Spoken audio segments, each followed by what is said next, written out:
Voici un chemin qui mène aux entrailles de la Terre. Car en Islande, pour comprendre les volcans, il faut aller sous la surface. Et dans ce paysage de montagnes glacées, ce plongeur britannique se doute que l'eau ne sera pas comme celle des tropiques.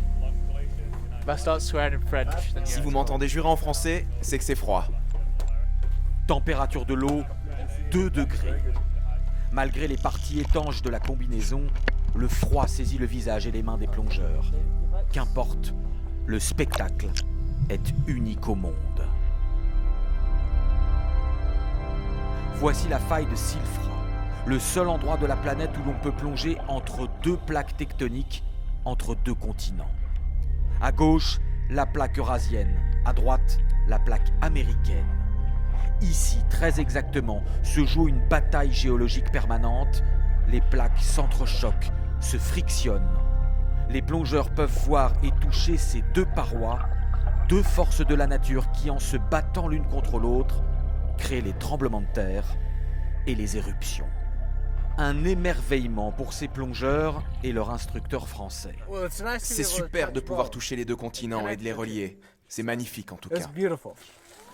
Ouais, je pense que c'est ça qui fait un peu la spécificité de l'Islande, cette position un peu stratégique entre les plaques tectoniques et en même temps avec tout ce magma qui s'accumule en dessous et qui pousse et qui crée tous ces volcans et cette géographie un peu surnaturelle.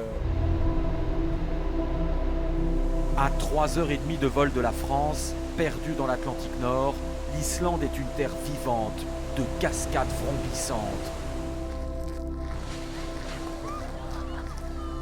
et de geysers brûlants, de champs de lave et de glaciers.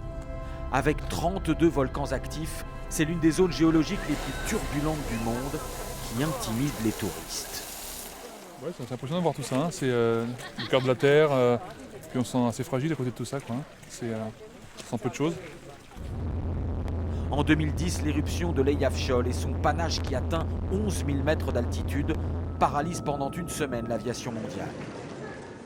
Aujourd'hui, le service météorologique national islandais surveille en permanence ces volcans. Cette vulcanologue est à l'affût de la moindre oscillation, annonciatrice d'un tremblement de terre qui réveillerait un géant. Dans notre surveillance, on est très préoccupé par Hekla. Hekla est comme une bombe avec une mèche très rapide. C'est un volcan qui peut entrer en éruption d'un coup. Nous devons réagir très vite, c'est une question de minutes. Les vulcanologues ont aujourd'hui un nouvel atout, les drones. Lors de la dernière éruption du Bardarbunga l'an dernier, ces petits appareils étonnamment résistants et peu chers ont ouvert une nouvelle approche, comme l'explique ce pilote de drone. Ce drone peut aider les scientifiques de plusieurs manières. Ces capteurs infrarouges et ces caméras peuvent dresser des cartes en 3D de la température ou des écoulements de la lave. Et surtout, il peut aller, pour bien moins cher qu'un hélicoptère, dans des zones où aucun humain ne pourrait s'aventurer.